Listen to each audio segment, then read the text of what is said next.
Welcome to the Food and Beverage Purchasing Doc. My name is Dennis. Today we're going to talk about one of the most vulnerable places within either a private club environment or a restaurant environment, and that is the back door. Back door is a place where lots of things can happen, good and not so good. I'm going to put up this little document, and basically there's three different issues that I feel that are issues about the back door. One, of course, is security. There's no question that when it comes to late night trash runs, I've been in the restaurant environment and in some cases not necessarily in the best neighborhoods. And opening up that back door at 1 in the morning can be a little bit of a scary thing. I was lucky that my company, because there was a fence back there, where the dumpster was offside of the building. And what they did is they put up one of those mirrors, those convex mirrors. So by looking out the window, we could see if any bad guys were hugging against the wall waiting for us to open up the door. Because it was a chain, and one of our chain locations was robbed with that. Somebody doing that exact thing. So that added a little bit more safety, in my opinion, for any manager opening up and unlocking that back door. Locking the door is another issue, whether it's during typical business hours or after business hours. Fire and safety of the staff being able to get out, of course, is an issue. And not having a unlocked back door or a mechanism on the back door with a push bar and an alarm will allow the safety of your staff, but still maintain a secure environment, not allowing anybody to get in. And if by chance any of the staff using the back door for something other than a manager's permission, because of course there's a key override for that alarm, the alarm will go off, and then they won't do it. It's as simple as that. Okay, so security is an issue. And how you actually handle the back door with locking it versus not, that's not really about what today is, only that, in my opinion, it's a vulnerability that takes conversation and planning and importance in whatever you do decide is your policy and the way to handle it. The next issue is more of a quality and comfort issue. Again, in the wintertime, opening up that back door and let a little of the kitchen heat out wasn't a bad thing necessarily. But the summertime up north, and of course in the south, anytime, if the door's left open, there's more and more heat. Trying to air condition that kitchen makes it really almost unbearable for those staff working under those hot conditions. And the other thing, quite honestly, is bugs.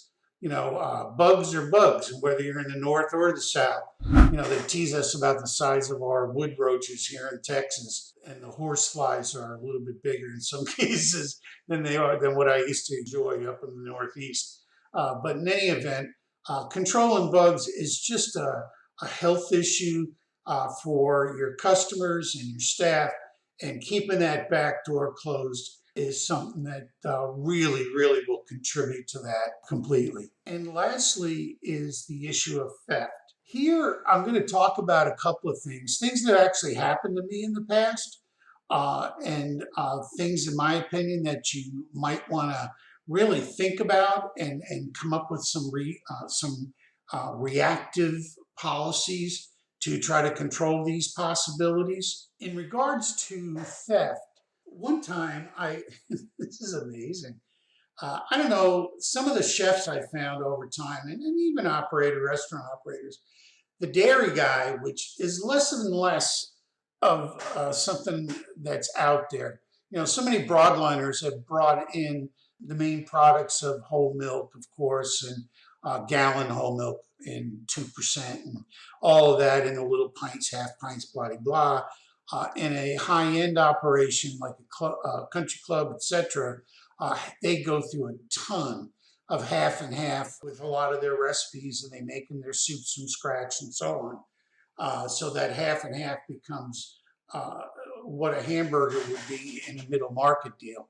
So allowing the a dairy guy to come in and rotate the half and half, and you set a par level, and he comes out to chef and says, well, okay, you needed 22 of these, and blah, blah, blah, blah, and signs off on it, and away he goes. Now, what I was just in a little hamburger restaurant deal up in Pennsylvania, and I caught my dairy guy stuffing tomatoes in his shirt. Now, is the restaurant going to go broke for, 3 or 4 tomatoes? No, of course not. I was just shocked at the audacity, number one.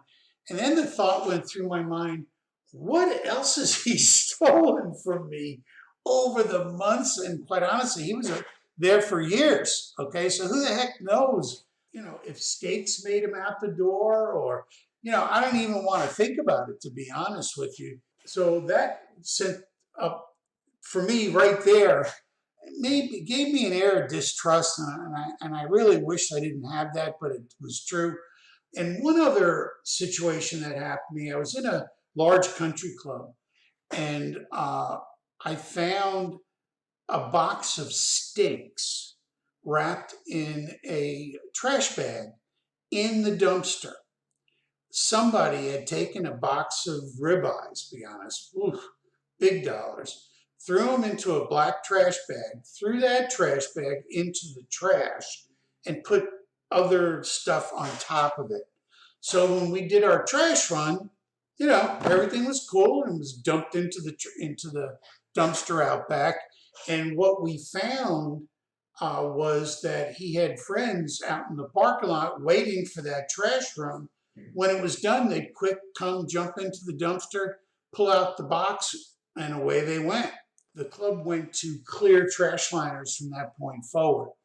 But again, you hate to have to worry about stuff like that. So what I found, besides the controls at the back door, whether it's using cameras, and we can go on and on about the different things, there's one aspect of technology that I found is not as prevalent as I thought it would be.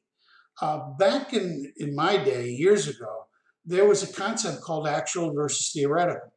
Now, again, that was limited to restaurant chains and so on that had the computing power and the money to spend to build the software to actually do this analysis. And I don't want to lie to you, but I think it was Red Lobster that I was working for at the time that really brought this to bear. And basically, here's what it is. As you can see, what's in front of you now is this analysis. And the top part of the analysis says the recipe.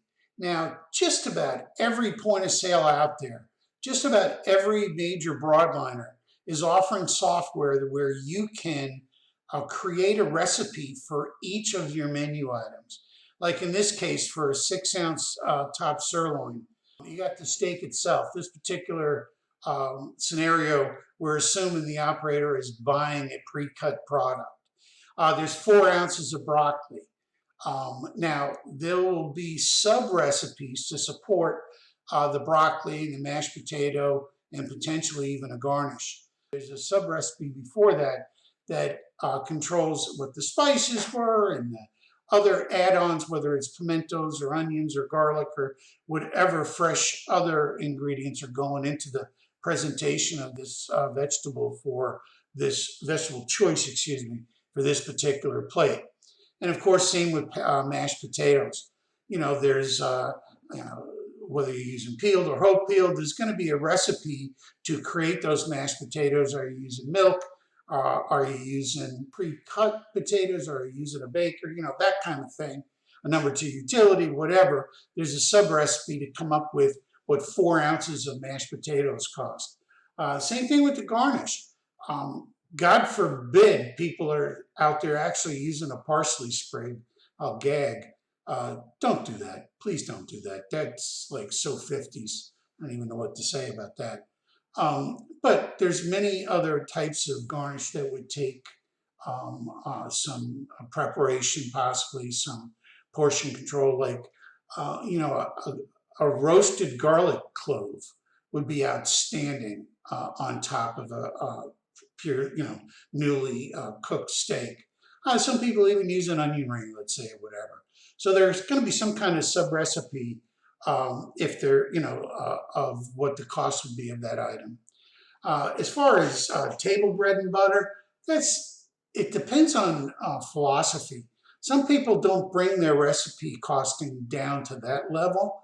I personally think that if there's any item from an accounting standpoint that's received as food, it should be accounted for in inventory and in sales. Like, for instance, if I was doing a Caribbean garlic shrimp and I used a lime wedge and a type of lime sauce with fresh lime juice, I would have to do a sub recipe for the lime juice.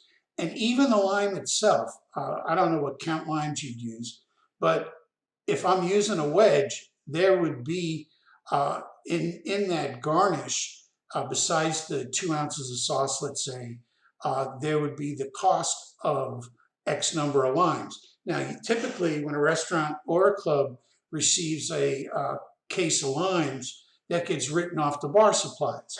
Well, the true expert detailed operator, I'm not saying that everybody should get to this level, but if somebody really wants to know what their food cost is, it takes getting to that level to where there'd be a certain amount of that case written off to bar supplies or somehow compensated for in this recipe as the garnish thing. Well, so goes the table bread and butter. If I'm all the recipe for making the bread, or if I'm buying pre-baked product or par-baked or whatever, if it's a food item, it should be, in my opinion, in the recipe and compensated for from the sales side. Okay, so now as you notice, this is a point of sale layout. The point of sale tells you, well, okay, this month you sold 300 of those 6-ounce prime steaks, hopefully more than that. But in any event, they would give you a total theoretical item food cost based on the pricing that you have in the recipe from the software. Now, again, if that software is tied to your broadliner, all the pricing is automatically updated as you receive product. Okay, so there's even software that's smart enough to compensate with FIFO, with first in, first out, in that there may be beginning inventory of those steaks, and after those are exhausted, it'll flip to the new pricing. I mean, it can get very, very complicated. But the point is, you will have a theoretical item food cost saying, if this is what it cost me, and if this is what I sold, this should be what my food cost calculations should come out to. Then we talk about the traditional monthly analysis. We have a beginning inventory, how many steaks were purchased within that same, quote, month, beginning to end, literally to the hour. We should shut business off at a certain point and start it at a certain point for the month. So then I got a beginning inventory, steaks purchased, and of course the regular ending inventory, other credits, whether it's employee meals or however you compensate for some of the promo, whether it's waste or whatever. If you had to buy a steak for somebody or something, or whatever, those credits should be reflected, and it's going to come out to your calculated food cost. Now, the difference between those two, okay, if you really think about it, the laws of physics dictate that how accurate you can get with those two, the difference, other than a misaccuracy, and we can get in that in a second, is either theft or waste. Those are the only two possibilities. Now, there is a loosey-goosey. I was working for a big chain at one time, and I was a brand new recruit. I had already been a general manager for 7 years in a previous chain, but I was being retrained, for this new company, of course, and whatever. I didn't lose my experience, but I was a probie, and that was that. And I was sitting with the rest of the probies, and behind me was the manager and the assistant manager, and everybody's eating lunch, and they were just fretting. Their food cost was up like 2.5%, and they're just freaking out. Oh my God, you got somebody stealing. And I mean, they're going on and on and on. And I just, under my breath, because, I was nobody, I was thinking, I said to myself, I said to the guy across from me, the accounting must have screwed up on an invoice. And I just kept eating. Well, the manager behind me heard me, pretty incensed that this trainee had the guts to actually say something. And he was like, "What are you talking about?"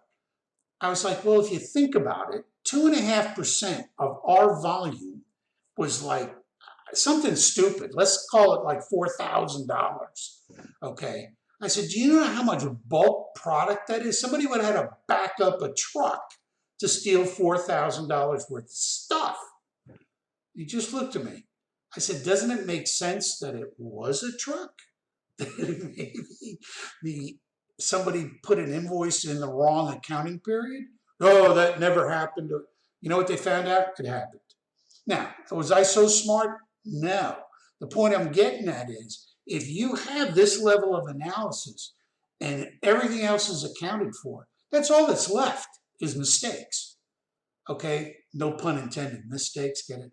Anyway, the point is that with a true actual versus theoretical, you will always be able to identify if anything major is bad going on in your operation. Lastly, I have to say, it's funny, when I use two examples of theft, I only use two that were based on an hourly staff member and a vendor. I will tell you, I was on the acquisition team when my club company bought a new club or took on a management contract. I was one of the 7 that would go into this newly acquired property and do an absolute analysis on their purchasing. And other people would do the food and beverage front of the house, other people would do the agronomy side, and so on and so on and so on. But the executive vice president, after 48 hours there, wanted to report from all these factions on exactly where that club was. And then, of course, it was up to the regional managers and everybody else to decide how to take it forward to fix whatever issues we had. And I'm going to tell you, out of the 7 clubs that I was personally involved in, 4 of them, we found that the chef was stealing, okay, or a manager was stealing. It was sad. It was sad. I remember once for a small club owned by a bank, matter of fact, we took on the management contract out in West Houston. Everybody was in on it. Bartenders, the manager itself, the chef. I mean, they were stealing. It was such a huge amount. It was really sad. It was really sad. So I guess what I'm trying to say, a lot of folks put their managers and their chefs beyond reproach. A good operator, and I'm not saying that they're all bad. It's not that. Somebody needs to be the adult in the room.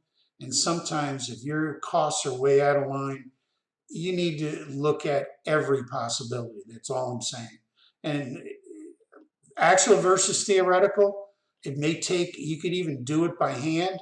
It may be the right exercise to find out which direction your club is actually going. Okay, well, that's that. Hope you learned something, and we look forward to talking to you again next week. Here we go with Let's Get Personal. Okay, welcome to Let's Get Personal.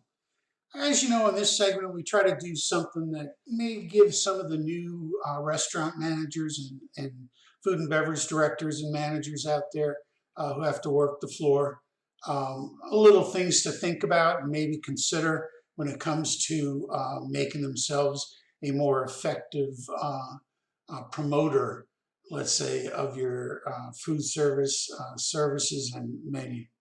Okay, anyway, today we're going to talk a little bit about table visits. Let's start with the best, and it wasn't me. To tell you the truth, I'd love to say I'm great at it. I'm okay at it, and I really work hard to be better at it. But there's a gentleman by the name of Ed Hindy, and Ed is the owner of one of the most famous restaurants here in Houston called Taste of Texas. Ed started way back 35 years ago. I was blessed enough to work for him as a line cook when we first moved to Houston. And I was opening up my own gig. It's a long story. And he showed me the courtesy of introducing me to the meat guy and the produce guy. He was an absolute gentleman. But he took this burned out, literally, old Chinese restaurant and worked it out with the landlord. That Ed was a very talented woodworker beyond his food service knowledge, and said, listen, if me and my new partner, D. Johnson, uh, he was a hoot. He still is, I'm sure. But cigar smoking, helicopter flying, D. Johnson worked with Ed at Steak and Ale, and they had this vision for the Taste of Texas. And Ed went ahead and spent 6 months cleaning that place out, and his wife Nina searched places all around Texas for memorabilia and antique shops all around the state, etc. And they opened up one of the finest operations any food service operator could ever be involved in. So in any event, I got to work with Ed, as they say, first as a line cook, and then years later, he was looking for a manager and I was looking for a spot, and we found each other again. And let me just put it this way. Ed Hindy was the finest tableside manager I've ever seen. This man could walk up to a table, and by the time he was done, those customers felt that they were neighbors, best friends. The whole restaurant was built around them. It was, I'm not exaggerating, just charming, unbelievable. And watching him, I learned a number of things. And the one thing I learned was not to be afraid. I know that sounds silly, but talking to people, it shouldn't have been outside my bailiwick. I was an analytic guy. I loved food costs and burying myself in the numbers and that kind of thing. But when it came out to the service level, I understood service. I understood how to mechanically clear a table and be anticipatory of their needs, anticipate their needs. And they never had to ask for a tea to be filled and all of that. Okay, but to stand here and just talk to these people, it was unusual for me. And I was always afraid they're going to give me a bunch of lip, and I don't know, there was just fear. Okay, so the first thing Ed taught me was not to be afraid. Okay, people like to be talked with, most. You need to be a good operator, and he knew how to read a table. If there were two people, young couple, and holding hands over the table and gazing in each other's eyes and so on, that's certainly not a time to step up and go, hey, what do you think of that chicken fried steak you're eating? He knew better, okay? And he watched for his opening. And if there wasn't one, he left it alone, okay? It was a master. And what I'm saying to you guys and gals is I've noticed that the people that do make the rounds, I would say at least 60% don't. They're afraid. They stay in their office. They're the expediters.